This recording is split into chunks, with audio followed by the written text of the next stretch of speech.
আমি জুই আক্তার আবারও আপনাদের ক্যামেরার সামনে বা লাইভে আসা আমার এই জন্য যে আমি আরেকবার লাইভে আসছিলাম, কিন্তু আমি ওরকম কোনো সাড়া পাইনি। হয়তো বা আমি দেখতে খারাপ, নয়তো বা আমার ভাগ্য খারাপ, দুটোর একটা তো অবশ্যই আছে বা হচ্ছে।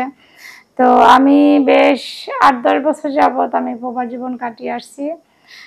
তো আমি আসলে প্রবাসী ছেলেদের তো বিয়ে করা উচিত না, তাই আমি ওখানে বিয়ে শাদী করিনি। তো আমি বাংলাদেশে আসছি একটা মানে ভালো একটা ছেলে, তাকে বিয়ে করব, কিন্তু আমাকে গ্রামের কেউ পছন্দ করতেছে না।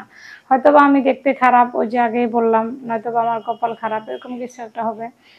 তো আমি চাই যে আমাকে যদি কারো ভালো লাগে বা কেউ যদি আমাকে জীবনসঙ্গী করতে চায়, আমাদের শেয়ার অপশন নাম্বার দেওয়া আছে, যোগাযোগ করবে। আর হচ্ছে আমি যেহেতু বেশ কয়েক বছর প্রবাসে ছিলাম, তো আমার কাছে বেশ কিছু টাকা আছে। যদি কোনো ছেলে বেকারও হয় আমার কোনো সমস্যা নাই, কারণ আমার টাকা মানেই তো যে আমাকে বিয়ে করবে তার টাকা।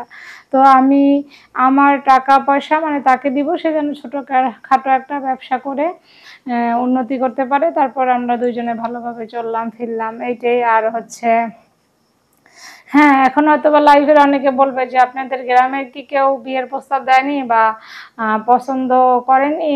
না, একবার যে প্রস্তাব দেয়নি ওটাও না। যেহেতু আমি একটা মেয়ে মানুষ, দেখতে খারাপ হই ভালো হই, মেয়ে তো প্রস্তাব অবশ্যই দিছে, কিন্তু যাকে তাকে তো আর বিয়ে করা যাবে না। অনেক আছে যে বিয়ে করে মারধর করে বা টাকা পয়সা আত্মসাৎ করে চলে যায়। তো এই জন্য আমি মানে টাইম নিয়ে মানে ভালো একটা মনের মানুষ খুঁজতেছি। আর এই জন্যই আমার লাইভে আসা, যে যদি কোনো ভালো, সে গরিব হোক সমস্যা নাই, বা সে যদি বিবাহিত হয় তাতেও আমার কোনো সমস্যা নাই। মানে বিবাহিত বলতে তার ওয়াইফ আছে সেইটা না, আমি এক নারী হয়ে আরেক নারীর সংসার ভাঙবো সেটা না। মানে তার বউ মারা গেছে বা তার বউয়ের সাথে ডিভোর্স হয়েছে, একটা বাচ্চা আছে, তাতেও আমার কোনো সমস্যা নাই। কারণ একটা এতিম বাচ্চা যদি আমি লালন পালন করতে পারি, এটা তো আমার জন্য আরো সৌভাগ্য।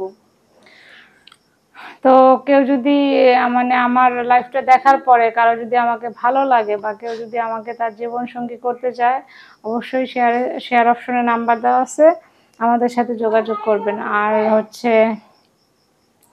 আবারও বলতে ইচ্ছা হয় যে আমি আরও একবার লাইভে আসছি, বাট কোনো সাড়া শব্দ আমি পাইনি। হয়তোবা আমি দেখতে খারাপ, এজন্যই হয়তোবা সাড়া শব্দ পাইনি। নাহলে তো অবশ্যই আমার থেকে কত খারাপ খারাপ মেয়েদের বিয়ে হয়ে যায়, কিন্তু আমার এখন পর্যন্ত, আমি দেশে আসছি প্রায় ৫-৬ মাসের উপরে হবে, কিন্তু আমার মানে কপালে ওরকম কাউকে মানে পাচ্ছি না বা জুটতেছে না বা হচ্ছে না। অবশ্যই যখন ভাগ্যে থাকবে তখন এমনি এমনি আসবে।